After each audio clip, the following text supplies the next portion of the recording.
It is people like you that are changing the way that the next generation is understanding what they are capable of. I'm not that special. Sure, I was a fast runner. That's great. I hate conflict. I hate fighting. But the one thing I have is what I experienced in the truth. You have that too. I didn't plan to fight Nike or fight Alberto. I just wanted on the record what happened to make sure that it didn't happen to anyone else. You are stronger than you think. You can withstand more than you think. You can bear more than you think. Don't let fear hold you back from being the most true self that you can be.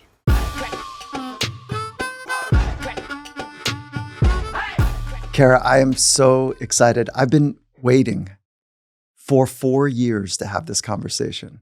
I originally pinged you in 2020, and I'm so excited to sit down with you. And so thank you for spending time with us today. So let me just start where we ought to start.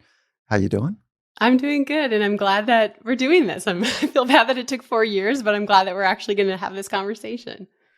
Now, I know it seems ridiculous, but that's we're going to capture the opportunity, and so thank you again. So when you say I'm good, what does that mean to you? Life's good. My family's healthy. I'm relatively healthy myself, running wise, which is always like a little bit of a struggle for me these days. It's sunny day out here. I got to run outside today in the sunshine. So yeah, I'm doing good. Does that mean little knick-knack injuries that you're managing, or is it because you have had one? Let's just start. You're an elite, world-class, over multiple decades, one of the best in the world runners. And so does that mean that you're nursing old injuries, that you've got new ones that you're working through, or are they small little knick-knack stuff that, is kind of the aggravating part of ultra and just running in general? I mean, right now it's kind of knick-knack because I just went on vacation with my husband and son and didn't work out, and then came back and just jumped right back into it. But I do have some things that kind of are just I have to constantly manage. I need a knee replacement. I found out in 2016. So I've been sort of managing that for about 8 years. And then also a couple of years ago, I was diagnosed with repetitive movement dystonia in my left leg. And so I have good days and bad days with that. But lately I've been like maintaining things, and things are in a good spot. So I know there'll be more bumps ahead, but right now things are good.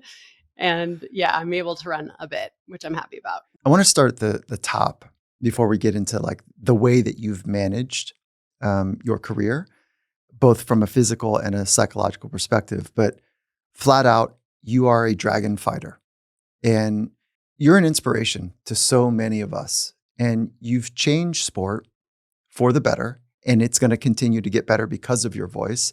And you use the most powerful weapon. The most powerful weapon of all, which is, I think, the hardest to yield, which is honesty. And so we're going to dig into the story behind your newest book, The Longest Race, which I read when it came out, and I couldn't put it down. The way that you speak about one of the biggest scandals in sport, in running, your experience in that, and the abuse you experienced in it, it's remarkable. And so really well done.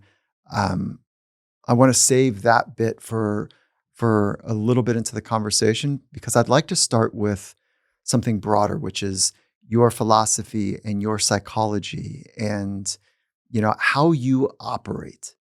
And so are you ready for that? Yeah, sure. Okay. I'm not sure what to make of that, but what just happened for you in the way that you answered that? I was a psychology major, and I really struggled with performance anxiety my entire life. Like basically since I was younger and started winning races, I started to get really nervous and really talk myself out of performing how I should have performed. And it's something I struggled with my entire career. And I think even sometimes now, like even talking to you, I'm like, I tricked this guy into thinking like I'm important enough to talk to, right? But so I've worked with a therapist basically since I was in high school, off and on, and I really dove into sports psychology like big time. I mean, that was so important in my career. I would not have had a world championships of silver medal. I wouldn't have had Olympic teams podium at major marathons without that being a full part of my training. So it's just interesting because I used to think it was a weakness and I was kind of embarrassed to talk about it. Um, and then finally I was like, hey, everyone has their Achilles heel. This is mine. And I'm taking away some of its power by talking about it out loud. Oh, wait, you would think you would take away the power or the power of the stigma? The power of the stigma and people thinking, oh, Kara's a head case, or, you get labeled, and I felt like, oh, this is my weakness. And I'm so, it's always there, even when I'm working on it. Like I have my tools that work that help me combat it. But I'm always, I would be in the starting line of these major races and I think, how did I get here? I'm from Duluth, Minnesota. I grew up on Spam. I didn't know what organic was till I was like in my mid 20s. Like how did I get here? I'm racing against these just gazelles of athletes. And I would just really spiral before it even started. And so I really had to work on that. But I didn't want people to know I was working on it because I didn't want them to know that I had this kind of weakness. And so yeah, I kind of was embarrassed about it for many, many years. And then finally, it just sort of was like, I'm going to take away some of its power. I work with a sports psychologist twice a week. I work every day on different things to help me be a better athlete. And I'm just going to own it. And then no one can use it against me as a weakness because I'm already telling you about it. That power of what the way you just said it, and the fact that you were courageous enough to invest in something that had taboo at that time. So the both ends of that are really awesome to hear. And it is people like you that are changing the way that the next generation is understanding what they are capable of.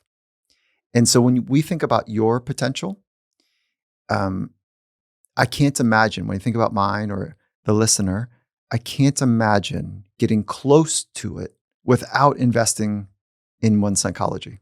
I know that I've drank the Kool-Aid, if you will, as a sports psychologist, but I just can't imagine being as good as you possibly can be in life without having a sophisticated understanding of how you work, what your tripwires are, how to be agile, how to be more calm and confident, how to use your mind to live well. And in that frame, well, first, do you agree with that? It sounds like you do. Oh, totally. I mean, in running, we talk about leaving time on the table.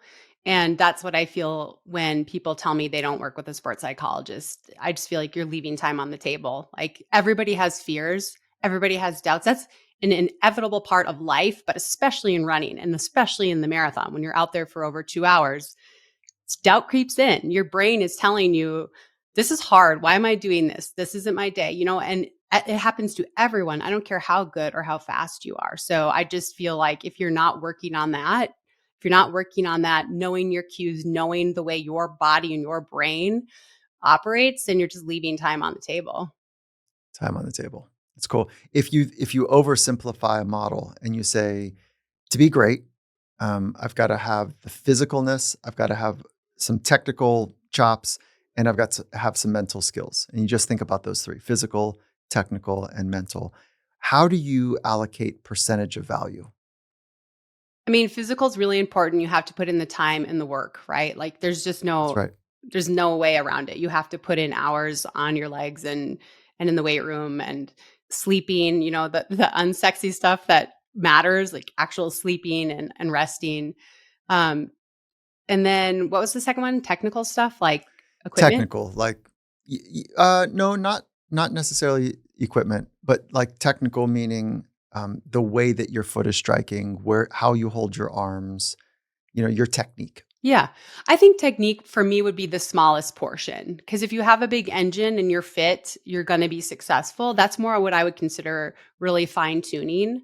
But the mental part, it is not 10%. A lot of people say the last 10% is mental. It is so much more than that, in my opinion. In my opinion, it's like anybody can train really, really hard and well, not anyone, but a lot of people can train really, really hard and put in that time and that dedication. But if you haven't worked on this other side, there's just so much there. And especially in endurance sport where there's so much time alone in your head and so many reasons to doubt or to question what you're doing, it's just so important. Like I said, when I was at the top of my career, I was seeing someone twice a week. I had my little exercises I did at night. I was thinking about it in training, when the doubts crept in, I would think of my power word. And I just think it's so much more than 10%. I don't know if it's 50, but it's definitely 30. It's a lot. And I think in the order of hierarchy, it's like, of course, put in the physical work and get yourself fit. But then the next important thing is get yourself mentally ready for what you're about to ask yourself to do. And in the moment that you're going to ask yourself to do it. And then the technical stuff, if you have time, you can clean that up. But that's going to be so minimal compared to the other two. And would you mind sharing some of the concrete trainings that you would do on a regular basis? Yeah, so I've worked with psychologists for a long time. And so there's so many different things, right? There's different techniques. Some people love breathing techniques. I hated that. I would feel like I couldn't breathe because I'm trying to match your breathing so I'm going to say what worked for me, but there's so many things out there. The things that were really powerful for me were having a power word. That word pulled me back to who I am and who I want to be. And I would usually pick a different word for each big competition coming up. Like to make my first Olympic team in 2008, I picked the word fighter. And then I would repeat it to myself when things got tough. And it would kind of like take me out of the worry and future think that I would do and remind myself like, no, I'm fighting. I'm going to be here. I'm fighting. I'm here to fight. So power words worked really well for me. Mantras worked really well for me. The biggest thing that worked for me that was the best was as athletes, we keep track of everything we do, right? Because we want to be able to go back and see what worked and what didn't work. So I religiously kept a training log, which I still keep, even though I just basically run for fun now. But I had a training log where I'd write down every detail of the day. What did I do in the weight room? What did I do on the track? Everything. But then I had a secondary journal. And in that journal, I'd have to write one thing that I did that was going to help me get to my goal. And sometimes it wouldn't be great. Like we all have bad days. So sometimes it would be hard to find the one thing that I did that was like pushing me towards my goal. But maybe it was like, I didn't feel well, but I didn't quit. Pace wasn't what I wanted, but I continued to move forward. And then there would be days where it'd be like, I totally crushed this workout. I'm at a new level of fitness. And for me it's one thing to hear it from your spouse or your coach or your family as you get close to the big race that you're gunning for to say, you're ready to be here. But it's very different to go back and see it in your own writing and like you reminding myself, oh yeah, I did do that. Oh yeah, I did fight through that. And that would really help me calm myself and really solidify to myself that I have done the work to be here. I deserve to be here. Like here it is. For the last 3 months, I've written something every day. And I know that I'm ready to do what I'm about to ask myself to do. That's what's up. So that was a second journal. That was not your Yeah, training. that was not my training That was journal. not your physical, technical. Say it again. Yeah, they were two separate journals. So I had like my training log, and then I had what I called a confidence journal, and they were together. I mean, like they weren't the same journal, but they were together. I'd like write my training. Then the last thing I would do before I turned the light out was write in my confidence journal. It sounds so simple. Most technical parts of sports psychology, the training part, are really simple. Like as simple as let's work on breathing in and breathing out. Let's work on, writing down how you earned confidence today. Let's be overly simplistic about building optimism. Like, the three good things. They're so simple to do. And when you stack them on top of each other over time, you end up having this way about yourself where you're like, yeah, like I feel pretty strong from the inside out. And I think that you've earned the right, in your words, like, I didn't quit. I hear like, I do hard things. Mm-hmm. I don't give up. You've earned the right to say, oh yeah, perseverance. I understand that. I've earned it. And so from everything I've read and listened to, for you in preparation for this conversation, you're the embodiment of perseverance, which means sticking with things when it's hard. And maybe this is a segue into what you endured and what you had to put up with at the Nike Oregon Running Project. Can you maybe bring us into what happened, your experience there? And it's not as simple as like it's all bad, but there were some really dark experiences. But if you just opened it up, your experience of that phase in your life. Yeah, like you said, at first it was a dream come true. My husband and I moved to Beaverton. We were training on the Nike campus. We had Alberto Salazar, one of the greatest American runners of all time, as our coach. We had unlimited budget. So everything we could want was at our fingertips, equipment, everything like that, training camps. And as a person who had struggled being injured before, we were having prehab, we were getting massage, twice a week, we were getting ART therapy. It was just like this dream come true of like, I'm really truly going to get to find out how good I am. And there was a lot of ART being active release therapy. Yep, active release So therapy. it's kind of like a trigger point on the muscles to just kind of let go of some of those hot spots, if you will. Yeah, totally. And just like where your little, we all carry tension in different places, and they learn your body really well. They help you just stay ahead of the game so you don't get injured. Also, working with a sports psychologist was paid for. I don't have to pay for that anymore. So many things that were just awesome. And for me, what's kind of funny is they recruited us to go there for my husband. There were no women on the team. The Oregon Project I had love been, this part of your story. yeah. I love this part of your There story. were no Yeah. women. It was never envisioned that there would be women. The project was about 4 years old at that time. And there was never like a pathway of when are we going to include women. But they really wanted my husband. And so basically it was like, well, Alberto said, well, I coach high school boys. That's kind of similar to what you do. And I could coach you Oh my too. God. The funny thing is Oh I my wasn't, God. I know, but here's the thing. I wasn't even offended at the time because I was like, I get to be the first. I get to Yeah, come there you here go. and I get And to you're be in getting it. access to all, I get and I think at everything. that time, Yeah. everything. You're going to get the Nike experience. Yeah. I'm going to get everything. And you weren't, I don't think you were winning at that time. You were No. just off pace from podium, right? Yeah. Well, I had, done very well in college. I had won a few national titles, and then I had just really struggled. And even I had questioned, like, what am I doing? And so my husband was a much bigger star. And so I wasn't offended by it. I was excited. I thought, you know what? This is a dream come true. And I'm going to be treated like everybody else. And I'm going to earn my spot here. And that is what happened essentially, is that my husband and our coach ended up kind of butting heads, and then I got along really well with my coach, and then I started to get better, and then he started to take a lot more interest in me. And it was over a 7-year period, but I would say right away we saw some things where he would kind of push the boundaries on stuff, but it was never anything major. It was like college NCAA violations because we had a teammate that was still in college. And so little things here and there, but nothing major. And then in the meantime, I'm like getting closer and closer to my coach. Looking back, of course, it was an unhealthy boundary that was crossed, but I lost my father at a very young age, and he really was filling this role for me. He would call my mom and tell my mom, I think Kara was brought into my life for a reason. I'm going to be that father figure for her. I saw him as that.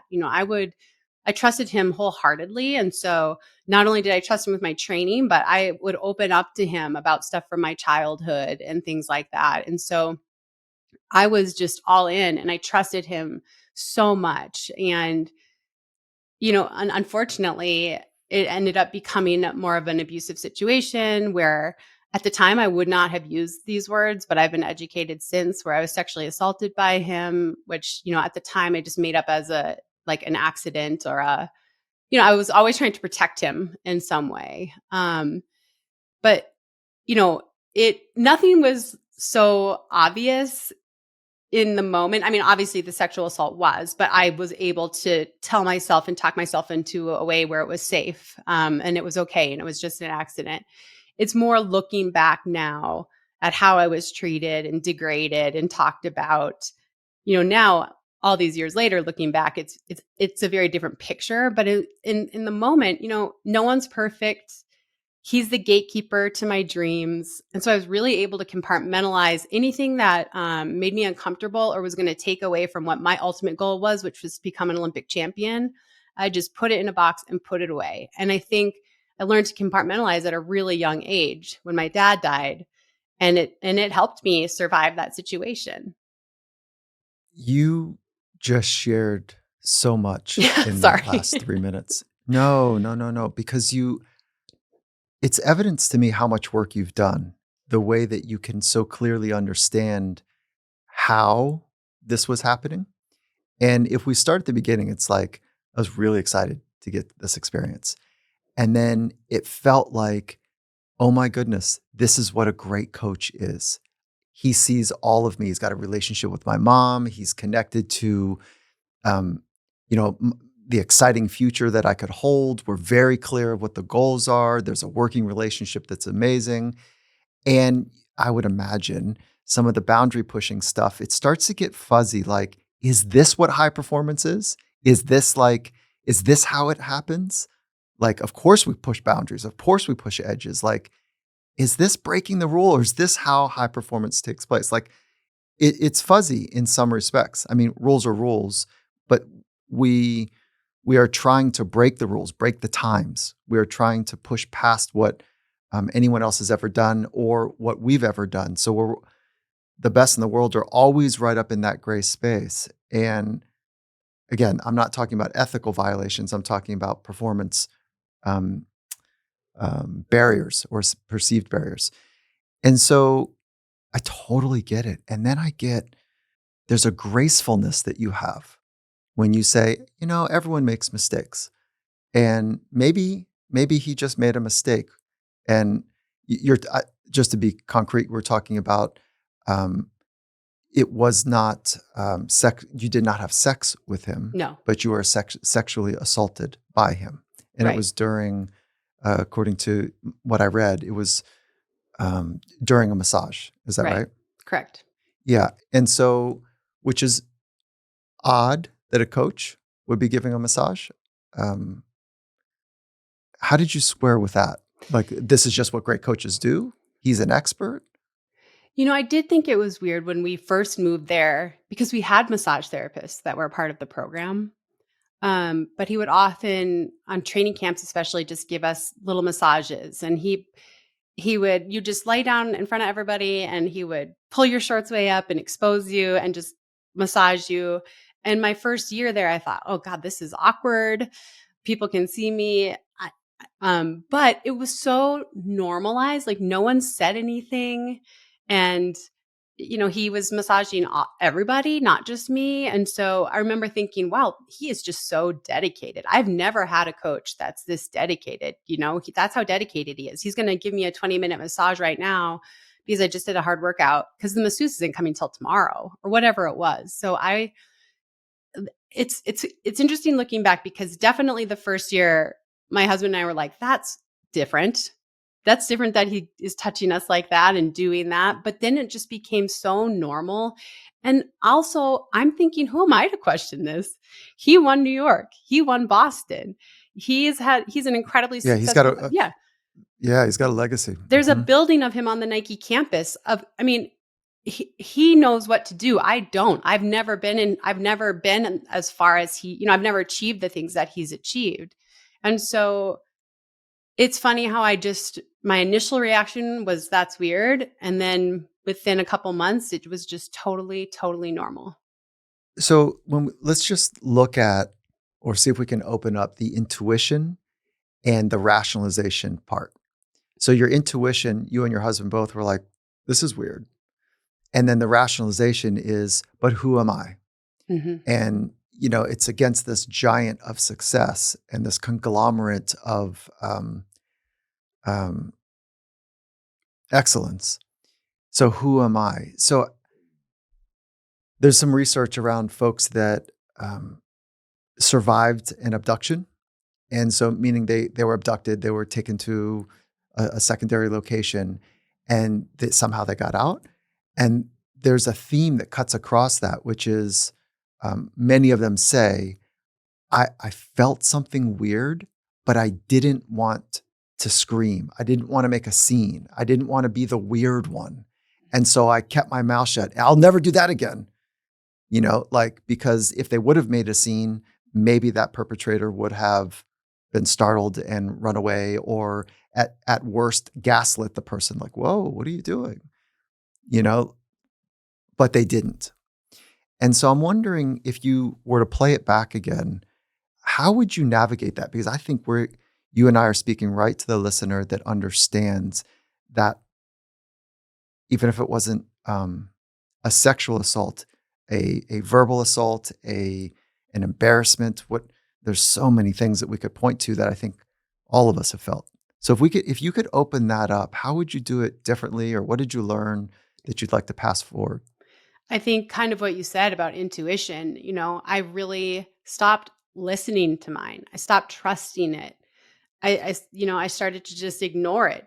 Anything that was made me slightly uncomfortable, I convinced myself somehow I was the one that I'm the only one that thinks this is weird. I'm obviously the one that's wrong. And that happened so many times and it just kept building, right? And it got to the point where at the end, he could say whatever he wanted to me that would be wildly inappropriate, and I wouldn't even flinch. I would be uncomfortable, but I would just, even though I know that's wrong. So I guess what I would just say is to really trust yourself. If something makes you uncomfortable and gives you that feeling of, oh, I really don't like that, it's okay to say, no, thanks. I don't want massage from you or whatever it is. But honestly, I don't feel like I could have said that in the moment because I felt so lucky to be there. And I was just, I was reminded of that. If intentional, it's more insidious. Um, but for many predators, everything is very intentional. Is the predators in general will make you feel a certain way. So not the surprise type of predator that I was talking about just a few moments ago, but the grooming type predators will make you feel a certain way, and so make it difficult um, to stand up and to use your voice against it because of the perceived nature of the quote unquote grooming. And so I can also imagine that you didn't want to say anything because you didn't want to be ungrateful. You didn't want to be less than anything other than radically committed to your goals. You didn't want to be soft. You didn't want to be weak. You didn't like, there's a lot of words that we could put in there. Yeah. I mean, you just described it all. I don't want to Mhm. be complaining. I'm supposed to be one of the guys, so I just need to act like one of the guys. Also, he also a little bit of fear of who am I going to tell? If I tell Nike I'm uncomfortable with him, then I'm going to lose my contract. And now I'm going to lose my opportunity, right? So it just felt complicated and it just became to a point where I just didn't even allow myself to acknowledge anything that was uncomfortable. I just note it, push it to the side. I'm never going to think about that again because it's not helpful to me. It's not helpful in my survival. It's not helpful in my what I want out of my life and how much I've dedicated to this. So I just can't deal with that. Let's talk about sacrifice because early in my career, I didn't know better, but early in my career, I fundamentally believed, and I think the majority of the community would nod their head, to this, is that and I believe that high performance began where wellness ended. That there was a radical sacrifice to well-being and wellness if you really want to push on the edges of potential. And I'd like to say it's um, that was wildly wrong, but there is still some fuzzy area in it. So I think you can have both. I think that you can have this amazing base of well-being that allows you to soar higher, to push further. However, the environments that I'm in that are truly extraordinary when it comes to sustaining excellence, right at that edge, world class. I mean, most of the people's lives are a bit of a mess.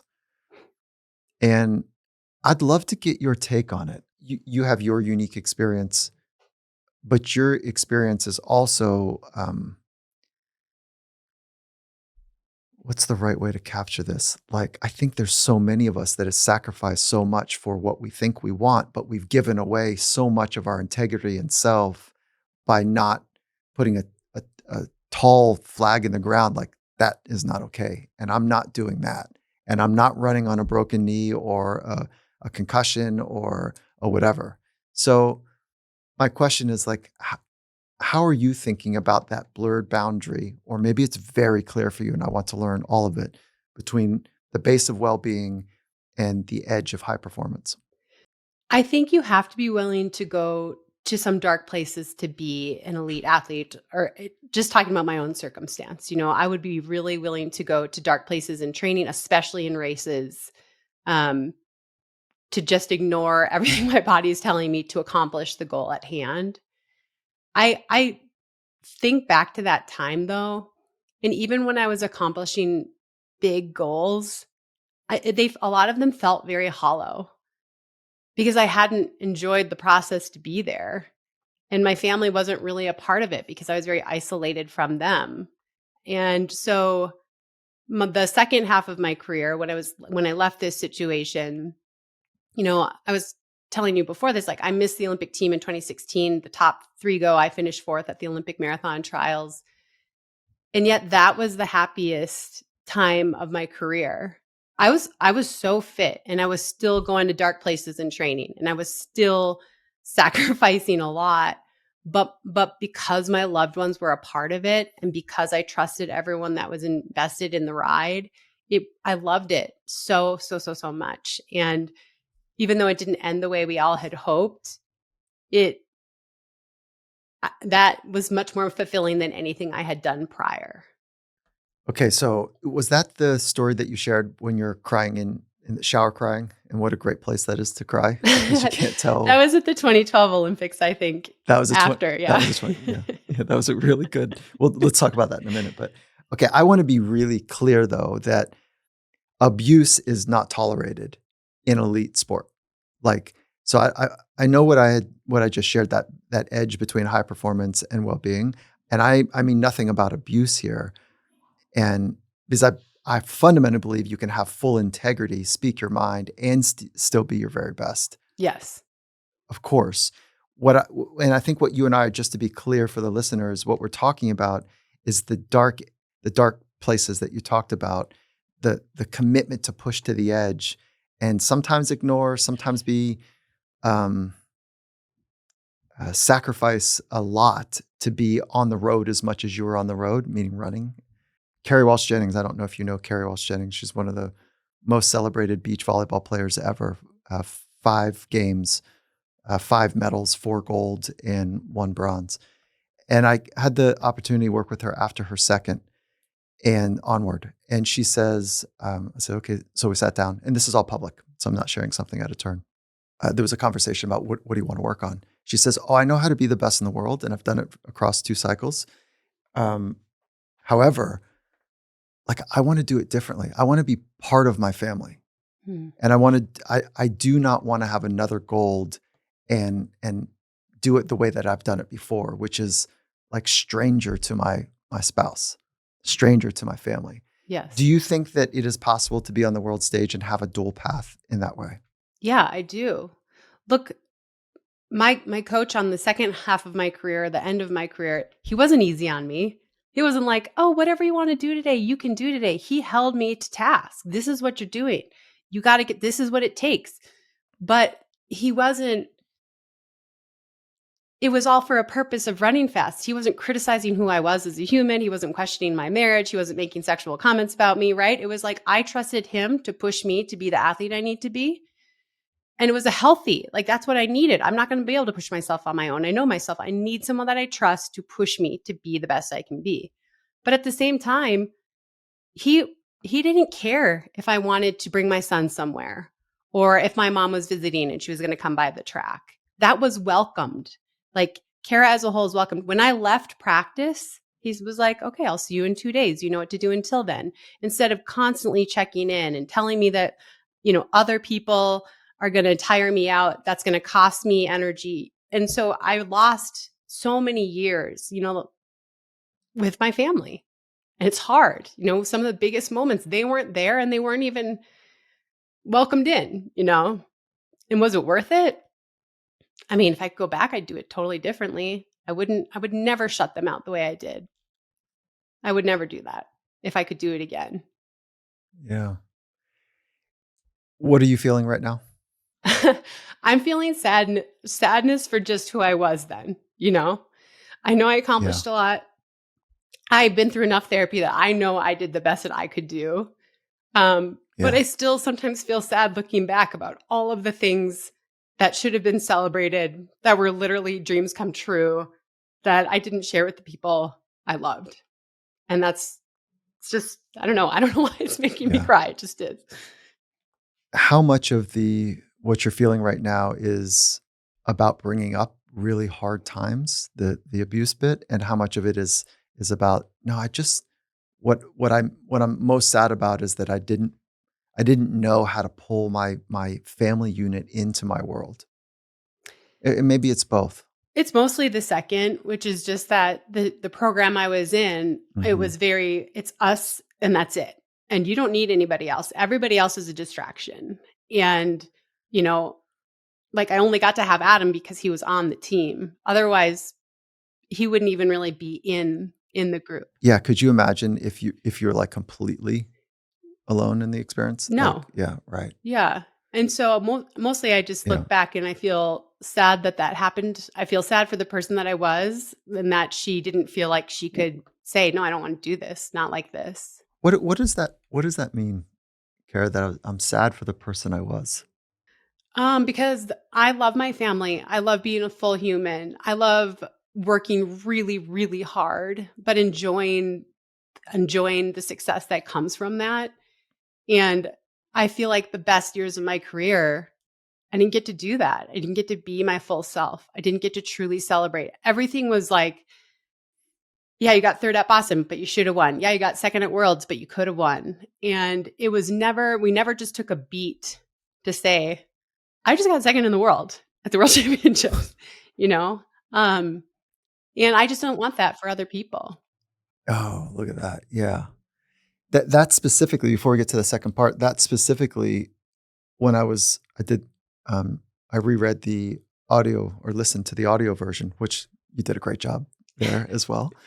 You can really feel you brought feeling into it, but I was blown away by just how quickly your coach post success, post race, a PR, personal record, and there was like embarrassment or shame or ridicule or a whole host of emotions, and the tactics to bring those forward was like, I can imagine you would inevitably be like, I'm not good enough. It's not good enough. I need to do more to have approval from what you said, my father figure, my coach, the representation of like my future.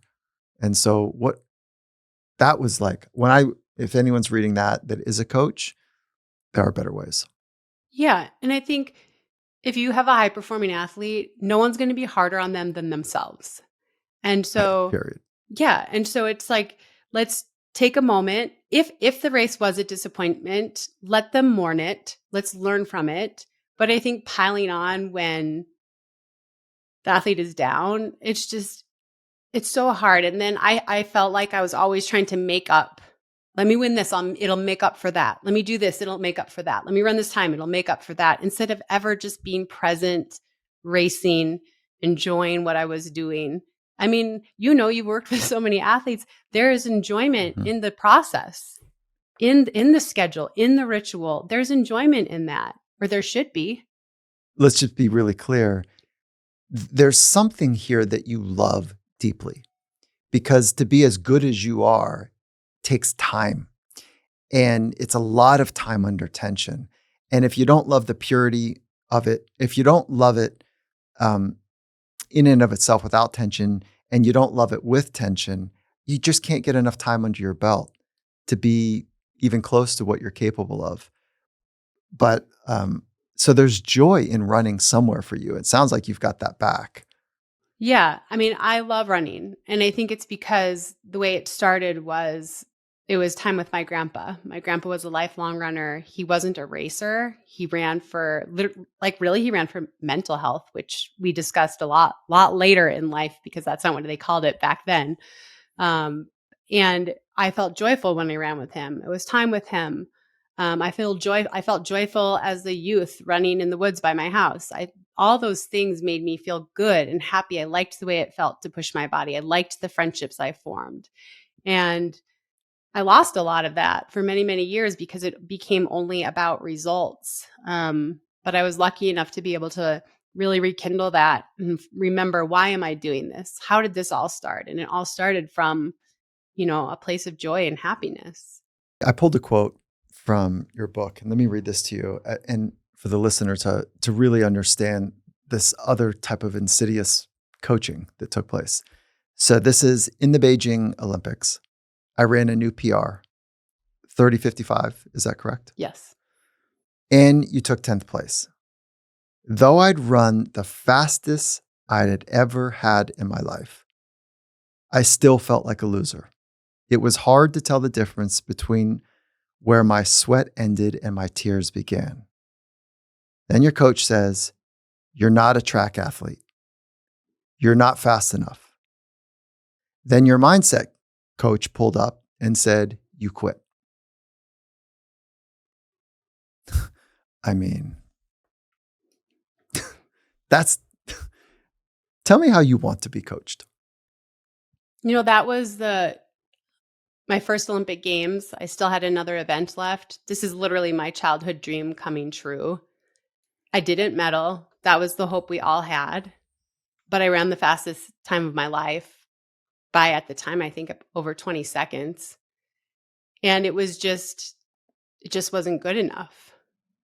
And I just felt like so sad. In that moment, I needed them to say, "We know you didn't get what you wanted, but here's what you did right. You ran the best time. You ran the best time of your life. You fought the whole way. It's not what we had all hoped for, but you can't do better than the best you've ever done." But I didn't get any of that. All I got was, "You're not fast enough to be here. You quit. You didn't keep fighting." And I felt like, why am I even here? Why am I here? That's exactly it. Like, you weren't seen, and what you did do was not good enough. By the way, that's not good sports psychology. Yeah. Yeah. Full stop. I wouldn't even say that's good coaching. So that is, I'm sorry to hear that. Like, as a practitioner in the field, like, that sounds like it's as bad as it gets. Yeah. All that being said, we've painted the picture of how hard it is and was for you. I am more interested in how you navigated to use your voice and to express the courage to do so, even when, like, I don't know, many of these tell-all type books are done way after the fact, and you're doing it real time while you're still running, competing. Like I think, again, Dragon Slayer, here you are. Like, it is rad. And so, what was it like when the book came out? Because, like, you're still ripping, you're still doing your thing, you're still in the community. So what was it like when your book came out? The night before, I was definitely panicking and wondering why I decided to do this and why did I decide to share everything. The night before, it's already been printed, right? Like, oh my God. I was really just couldn't sleep, very anxious. The next morning, I was on Good Morning America, but it had already been filmed. And my husband said, "Do you want to watch it?" And I said, "Heck no." And I went for a run. And I just came back home and I just felt at peace. And every day since then, I have let go more and more of any anger or any self-blame. And I've been more and more at peace. You said something earlier about telling the truth. I don't consider myself a whistleblower. I don't consider myself brave. I just told the truth of what I saw and what I went through. And a lot of it I carried inside because I was still trying to protect this person, even though he didn't deserve my protection, but I still was trying to protect him. But that was drowning me. I was dying from that. And so, yeah, there were days where it was overwhelming. A lot of people know my business. A lot of people have opinions. They think I'm a liar or an actress. But in general, it has been amazingly healing since the book came out. That is awesome. I know you must have been terrified about the backlash, or what are people going to think of me, which is really what I wrote my first book about, the fear of people's opinions, FOPO. Yeah, it's true though, And right? yeah, I was how worried I did was going to that lose play my forward for you? job. I was worried that I wasn't going to be sponsored anymore. But what I was really, really nervous about were my good friends who I've known for a long time, but who didn't know about some of this stuff. And would they look at me with pity? And that was the thing, honestly, that I feared the most was people looking at me and feeling bad for me because I didn't want that at all. That's interesting. In your book, I did not have that response at all. I thought like all I could see was courage and like a revolutionist, and somebody that was going to, the thing about being a truth teller is that when you're honest, you are completely rooted and grounded. And I saw somebody that was changing the sport, changing coaching, changing how we can all be better by speaking truth, by coaching better, by exposing corrupt mindset. Um, no, maybe that's too strong a word. By acknowledging the way that disrespect to the doer takes place by a bunch of different people. And so, what I want to bring forward again one more time is how do you speak to somebody who is listening to you that knows your story and says, "Yeah, but you know what? I don't have what she has. I couldn't do that. I couldn't take on Nike. I couldn't take on one of the best coaches, one of the big bosses in my career. I couldn't do that." Like again, she's special and different, and of course, she's an Olympian. Like, who am I? How do you speak to them? If I can do it, you can do it. I hate Yeah, conflict. but you're different. You're different. I'm not. You I'm not. you've got Listen, wait a minute. You've got medals. You are the fastest in the world. You are extraordinary in every part. You've written a book. You're a truth teller. You're a dragon slayer. Like, yeah, you're different. I can't do that. of course you can. Listen, I'm not that special. I was a fast runner. That's great. I hate conflict. I hate fighting. I avoid it. But the one thing I have is what I experienced in the truth. You have that too. I didn't plan to fight Nike or fight Alberto. I just wanted on the record what happened to make sure that it didn't happen to anyone else. And anybody can do that. It doesn't mean it's going to be easy, but anybody can do that. Trust me. If you could have seen me when I was younger, you would never believe that of all my siblings, I'm the one that has, had this attention because I just want everything to be peaceful. I don't want to fight with you. But at the end of the day, I care more about the truth and I care more about this not happening to anyone else than I do about having to face some conflict. And you can do it too. But you did it. You did it in a more courageous way than I could do it because you went public. And I'm having a hard time even telling my spouse. I'm having a hard time even telling my best friend or my parent. And look, you did it publicly. I could never do that. Well, first of all, you don't necessarily have to do it publicly, but I just want this person to know that I didn't tell either for a very long time. I didn't tell my husband what happened in those massages. I didn't tell my family. I kept it all inside. I thought, who will ever believe me, especially since it happened more than once? No one's going to believe me. No By the one. way, I love that you put it in there that it happened more than once. Yeah. I love that because you could have held that back, but you went for the full honesty. Yeah. And the question is, like, okay, it happened. You bit your tongue. Why did you get back on the table 2 weeks later? And I think you've already answered it. Like you wanted to protect him. You thought maybe it was a mistake. Maybe it was an accident. And who am I? But when it happened the second time, how did that new information? How did you work with that new information? The second time was worse because it's happening again. But instead of instead of thinking, I can't believe he's doing this, I was thinking, I can't believe I put myself in this situation. I was blaming myself once again. And So well said. that So well is why said. it's so hard to talk about these things, because there's so much shame. I chose to get back on the table. I did that. And I'm not saying that it's not his fault at all. I'm just saying, like, that's how I felt. And there's a lot of shame Right. involved.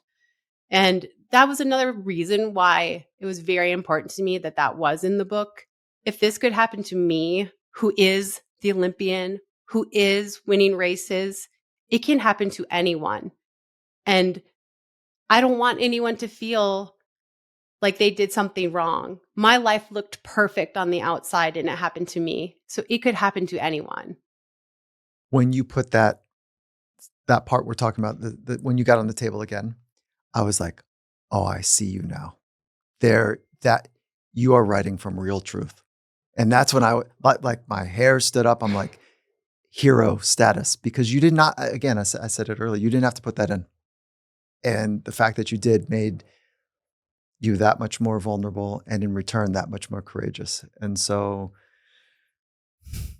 I'm so stoked to know you, like to host this conversation is, it's meaningful for family members of mine, myself included. And so um, I think you downplay, but you made it available. You downplay your courage, but you make it available that I too can access my truth, and I can speak from that place. And Yes. it's hard. It's harder than it sounds. And so maybe we could just highlight, like, you've been writing for a long time, and you know maybe that was part of the work. You've been doing so much internal work that at some point, even though you held it back from your husband and your family members and whatever, that when you came forward and you wrote about it, maybe it was just a little bit easier because you'd done that internal work. Is that fair, or is that a stretch? No, that's fair. I was really seeing a therapist and really working on Did you myself. tell your therapist? I did.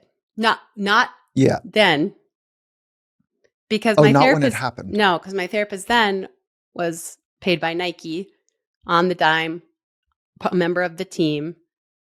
Well, he's not licensed. Well, I didn't know that, but Are we no, talking? he is not.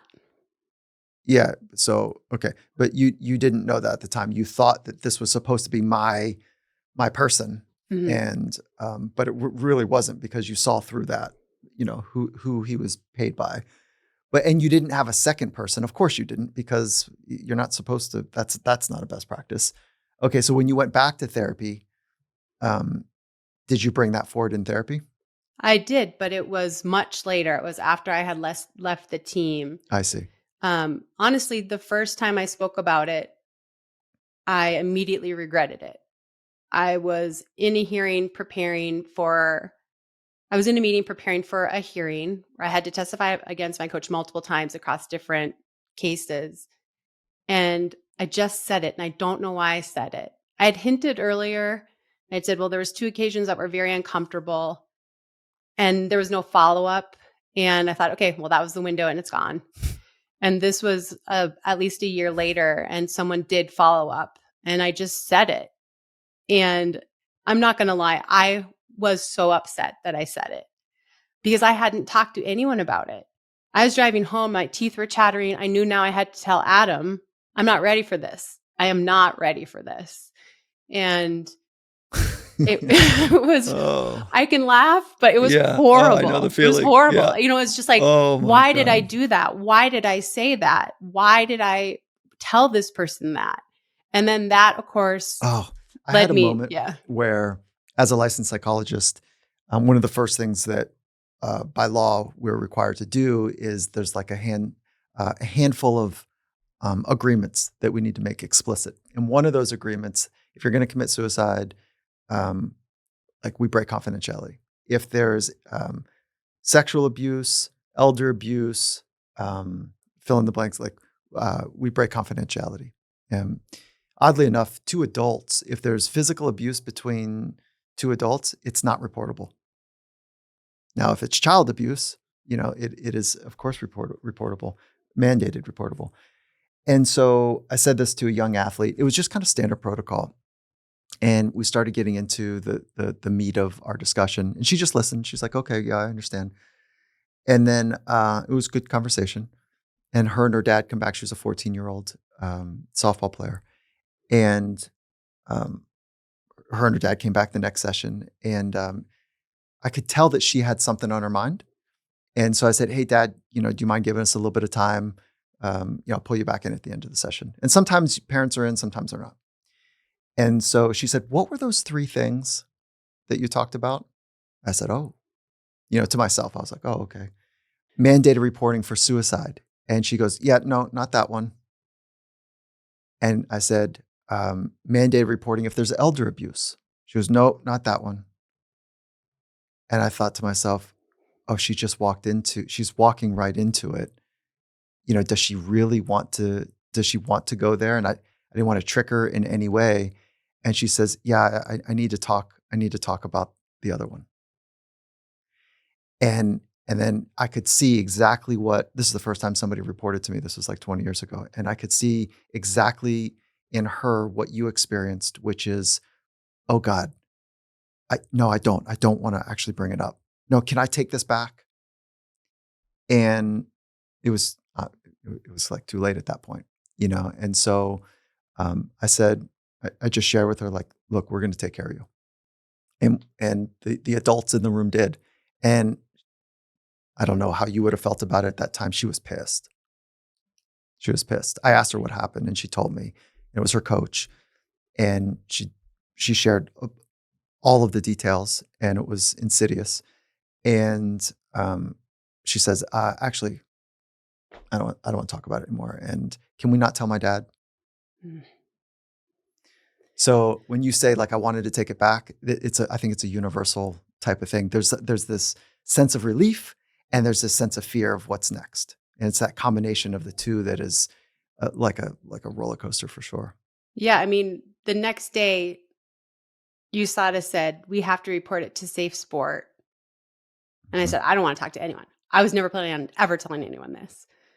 So Safe Sport calls me, and I am shaking and hysterical the whole time. Like, during the interview? Yeah. I don't want to report this. I don't want to talk about this. Was it the embarrassment part? Was it the shame part? Was it the I don't want to get anyone in trouble part? It was all of that. I was ashamed because I felt like I had responsibility because it happened more than once. I didn't want it to be public because I didn't want him to have that label. It was everything. And I just remember at the end of the call, she said, do you have someone you can talk to right now? And I said, no. And I said, you're ruining my life. You did. Yeah. How about it? Yeah. It would not be the first time she's heard that or he heard that. Yeah. Yeah. And then, with Safe Sport, you do choose to move forward. And I chose not to. And then I got myself into therapy.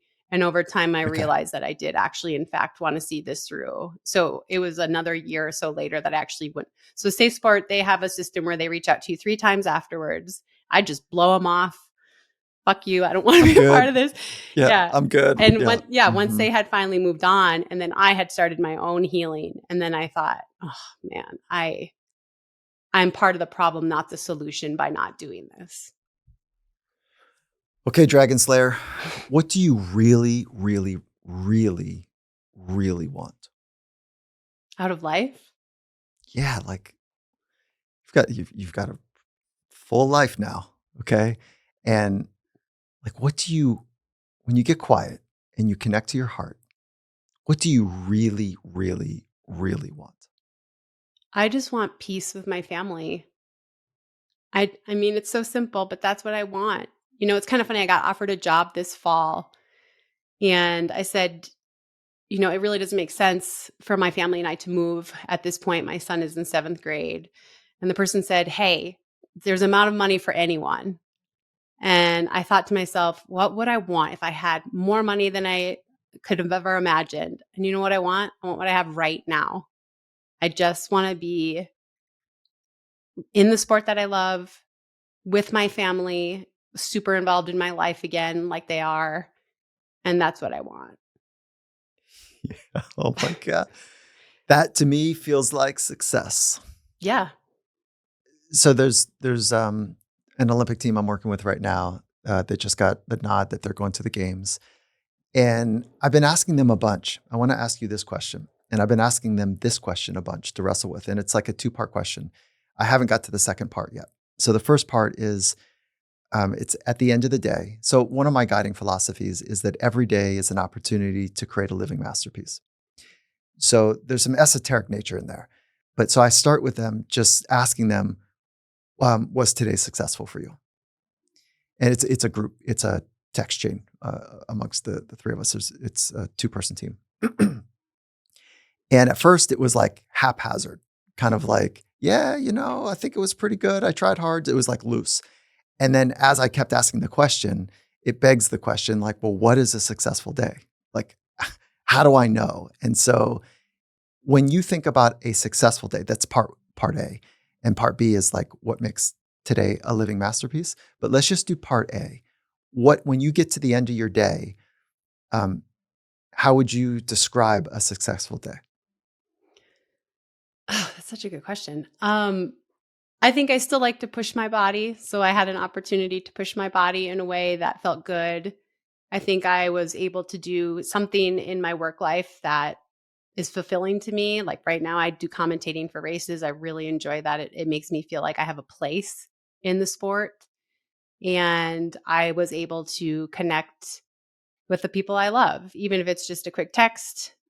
Definitely with my husband and son, I actually was able to sit and have dinner with them and have a conversation. I mean, that's not even a successful day. That's just like the best day. That's the best day. Yeah. And then underneath each one of those, you could list two, three, seven, whatever the number is of set of things that lead into that, like pushing my body. Did I push my body in a healthy way, I think you said, or in a good way? And then underneath, it could be a handful of things like, did I have my nutrition dialed in? Did I do my prehab, my rehab? Did I put miles down or miles on the track or on the treadmill, I guess. And then so you could have underneath those three categories just a handful of things. And like, would you be a box checker or would you do a score 1 to 5 or 1 to 10, 1 to 7? How would you do the rating? I think I would just like to highlight the things I did best, right? So There you if my go. nutrition was only Mm. okay, maybe I'm not going to highlight that, but maybe if my rest was, I'm going to highlight that instead of looking for where I wasn't good. I want to look for where I was. Oh, that's cool. Yeah. So that gives an overall buoyancy to life. Yeah, there you go.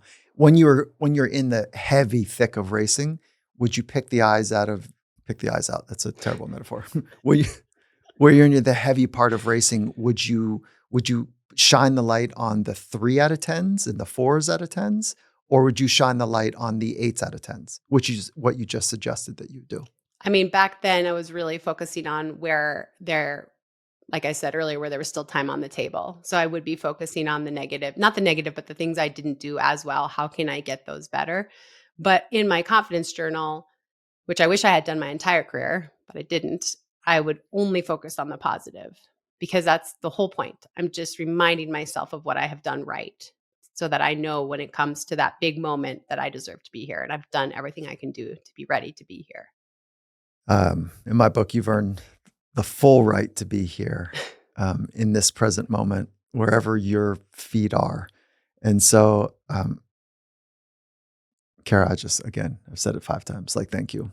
And maybe we can just kind of round this conversation out by two parts and saying, I hope that we get to cross paths again. And if you could give one parting practice and one parting message to the listener, could you maybe answer both of those? Okay. Practice as something they should do. Mm, Is that what you're asking me? yes, Okay, yes. I am big on this confidence journal. I know I've been harping at this whole conversation, but I think it works for everything in life. We all have doubts, whether it's for a job we're working for or a relationship we're in. I just think ending the day with like a positive thing about yourself, even on the worst of days, is so important. It's so important. It's so important that it's coming from you and not someone else who, loves you and is going to always say something nice to you. And then I guess my message would just be that we already hit on this a little bit, but you are stronger than you think. My family laughs that I became an Olympian just so they would realize I was there, because I was just quiet little mouse, did my homework right, everything good, this and that. And I can't believe the things that I have done and continue to do, I guess. And you, if I, you are stronger than you think. You can withstand more than you think. You can bear more than you think. And don't don't let fear hold you back from being the most true self that you can be. That just might be the opening line.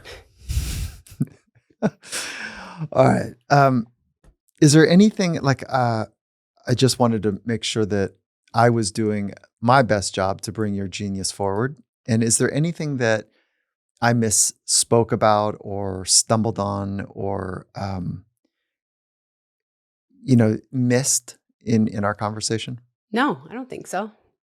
Kara, again, thank you so much. I mean that from the bottom of my heart. I'm in awe of how you've put together your insights and the courage you have to share them. And so you create space for all of us to be just a bit better. And I want to say thank you. Thank you so much. I really appreciated this conversation. Thanks for having me.